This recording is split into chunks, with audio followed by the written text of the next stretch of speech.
Can you take any more, Oklahoma Sooner fans? Thank goodness the regular season has come to a close because now it's time to recuperate. You're going to need a few weeks to recuperate before OU's next game, which will be a bowl game, and hopefully it's a BCS Bowl game, which we'll get into in a little bit on that subject. And, of course, we'll talk a little bit more about the thrilling Oklahoma ending as the Sooners survive in Fort Worth against TCU 24-17.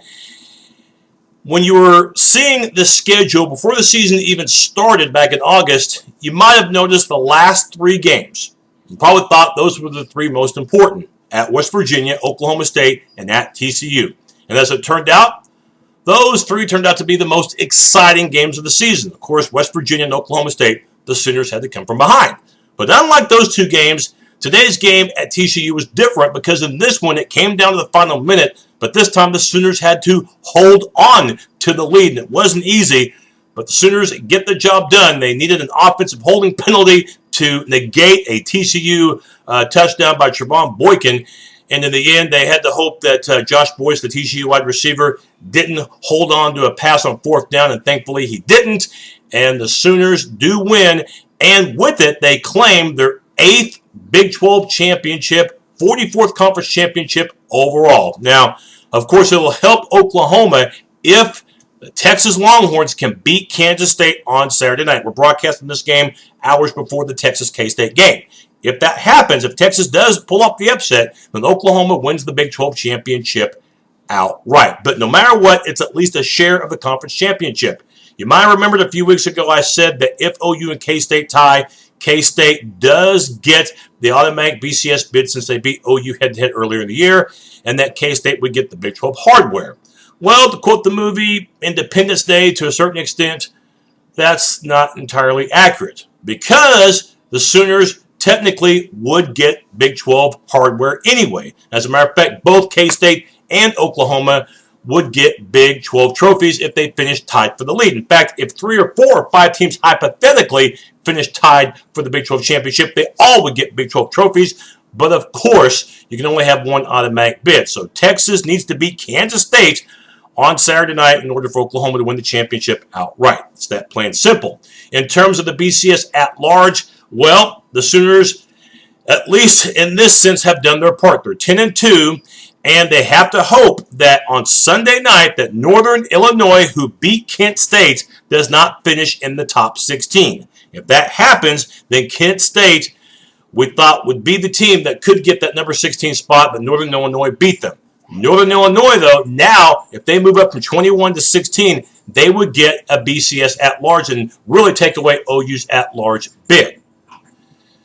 So you might be saying, well, Northern Illinois, I don't know if they're going to do it. I'm going to tell you what, it's going to be close. Northern Illinois is going to move up because they beat Kent State. But you'd rather it have been that way because if Kent State had beaten Northern Illinois on Friday night, then Kent State would have moved from 17 to 16 for certain, and they would have grabbed OU's at-large. So you got to hope for one of two things. You need to hope in terms of OU getting a major bowl bid that K-State loses on Saturday so that OU can get the automatic BCS and get the Big 12 outright, where you need to hope that Northern Illinois finishes no higher than 17. It's that simple. Now, talking about the game itself between OU and TCU, is not a well-played game by either squad. It pretty much went the way I thought it was going to go as far as scoring. I didn't think there'd be a lot of points by either ball club. I picked 30-20. It ended up being 24-17, so not far off there. I didn't anticipate the wind being that big of a factor in the game, and of course it was. It played havoc with both quarterbacks in this game, and it definitely played havoc with the place kicking as well. It really doomed both place kickers in this particular contest. For the Sooners offensively, it did not start very well at all. I don't know if it was because of an emotional letdown after the thrilling win over the Cowboys in Bedlam last week. I don't know if it was just because TCU's defense really caught OU off guard, but the first 2 drives for OU were just plain junk. It was not good at all. Offense didn't do anything at all, didn't go anywhere. They rarely tried to run, and when they did, it didn't work out at all. But thankfully, in the second quarter, OU finally found their groove, took advantage of good field position after a bad TCU punt, and only took them 55 yards to score on the opening touchdown, incorporating both the pass and the running game.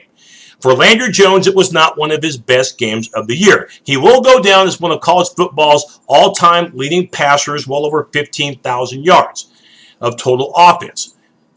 But the big thing about Landry Jones in this game was the fact that he was going to have to overcome some things. He was going to have to overcome the wind. He was going to have to overcome mistakes as well.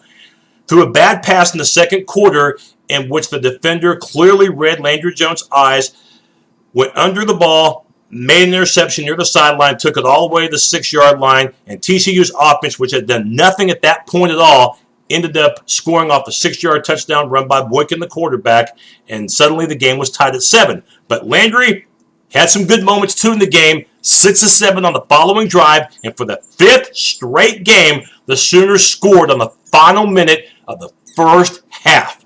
6 of 7 for Landry Jones, the 3rd and 23 play, and why TCU only rushed 4 players is beyond my imagination. Could not understand that whatsoever.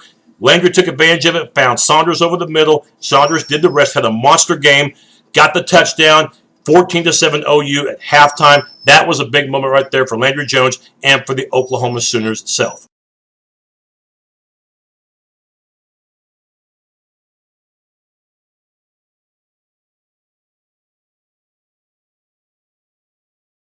Now, in the second half, we mentioned earlier the big impact that Jalen Saunders had in this game for Oklahoma. But Damian Williams would definitely make his impact felt for Oklahoma in the ground game. And that would include a monster run for the Sooners in half number 2. 66-yard bolt of lightning for Damian Williams, and it took it to 21-7 as OU scored on their opening drive of the third quarter. Remember, it was 7-7 with just a few minutes to go before halftime. OU gets the touchdown to close out the half, and then they get another touchdown to start things up. That was a major sequence in the game for Oklahoma, and a sequence that I don't think is going to get talked about near enough because it took it from a tied ball game to a 14-point lead just like that. It looked like the Sooners were in control of that game, but after the belldozer failed on 3rd and short, Sooners had to punt the ball, and then TCU finally broke through them. Before this, I thought Oklahoma had the right philosophy. They knew that TCU was not a predominant passing team. They knew that predominantly it was going to be the running game and it was going to be the quarterback who could hurt them by running. So, single team the wide receivers, play man-to-man, and then have about 7 players dedicated toward containing the run. That pretty much worked, but then a big play in the game was when Brandon Carter, TCU wide receiver, got past Tony Jefferson, got past the Sooner secondary, and burned OU for an 80-yard touchdown reception. And at that point, it was 21-14. TCU's crowd got into the game. TCU had confidence, especially the quarterback, Boykin. At that point, he felt like $1 million because now suddenly he was starting to complete passes, and suddenly he was starting to get out of the pocket and starting to also become a mobile quarterback, what OU did not want. Thankfully, a couple of TCU's drives stalled after that, including the beginning of the fourth quarter where TCU, after 24-14 the Sooners, thankfully, the field goal, a lot of TCU fans are going to say this, that field goal was good. And personally, I thought the field goal was good as well. Talking about a field goal that TCU had attempted early in the fourth quarter, the ball, to me at least from television standpoint, looked like it had just gotten inside the right upright. Referees, though, said it was no good. And again, I wasn't there at the game. I'm watching it on TV. I was not standing on ground level. And no, I was not standing under the goalpost. So I didn't have the best angle in the world. Officials said it was no good. It kept the lead at 10 points, and it was a pivotal moment in the ballgame. And as we mentioned, the Sooners had to hold on in the end. The wind, again, was a major factor in this ballgame. Honeycutt, for the most part this year, has been reliable. But even a good kicker like Honeycutt had a hard time dealing with the wind. And I'm not sure if you saw the kick when it was 24-17 OU in the final 3 minutes of the game. I think it was like a 42-yarder where initially it looked like the kick was going to go to the right, and then the wind took it to the left, and did it ever? The kick wasn't even close, and the wind was the biggest reason why. And the Sooners secondary gave up a big pass play, and it would set up for the drama in the end. And, of course, the Sooners had to get a break with that holding call. It was a legitimate hold, by the way. If you watch it, the TCU offensive lineman did hook an OU defensive lineman, So the call was a right one in that situation, and it nullified what would have been a game-tying score. More than likely would have sent the game to overtime. The Sooners had to hold off a TCU squad that's very determined. I'm going to tell you right now about TCU. TCU is going to be a factor in the Big 12. If you had any doubts about them being a Big 12 factor, erase those doubts right now. They are a fine addition to the Big 12 Conference. They have a lot of young players, especially on the defensive line side, and they're going to be forced to be reckoned with in future seasons. And as long, TCU fans, as long as you have Gary Patterson as your head coach, you're going to be just fine. You've already beaten Texas. You beat the newcomers also in West Virginia and gave Oklahoma all they wanted on this Saturday afternoon. So TCU, record-wise this year at 7-5, it may not reflect it, but TCU is heading in the right direction in a major football conference. So, Horned Frog fans, even though your team fell short today, you definitely have a lot to be proud of with this program, and definitely you're going to a bowl game this year. Grading the Oklahoma team, offensive, defense, special teams, and overall, offensively, I'm going to go B- in this situation. For Landry Jones, I'm going to say today he was just above average. Didn't have terrific throws today. Part of it might have been the TCU defense. Part of it might have been the win. Part of it might have been just him, but it wasn't one of his best games. But the drive he had right before halftime, he made amends for that interception that he threw that tied the game at 7 for TCU. Came right back with a 3rd and 23 throw that led to a touchdown for Jalen Saunders. Made it 14-7 OU. Critical moment in that ball game. And for Landry, he's got one more game to go before his college career ends. And again, I've said it before and I'll say it again, his impact in college football isn't going to be felt until he's gone. So Sooner fans, you only have one more game to enjoy the senior Landry Jones. And the ground game pivotal today for Oklahoma in the second half in particular. Damian Williams had well over 100 yards. And how about Jalen Saunders, over 100 yards receiving? Defensively, I will go B- for the Sooners. Played spectacular in the first half, and then they got bit on the 80-yard bomb in the third quarter. That gave Boynton confidence, and they also got bit on another long pass play that nearly set up the game-time touchdown in the end. But the Sooners did a good job at containing TCU's ground attack overall for the ball game, and had to stand at the end to avert going to overtime. So the Sooner defense today, much better showing than what we've seen in previous weeks. But again, it was a different offense than what they have faced in weeks past. Special teams-wise, I go C. Honeycutt today did make one of 2 kicks, had to deal with the wind as well.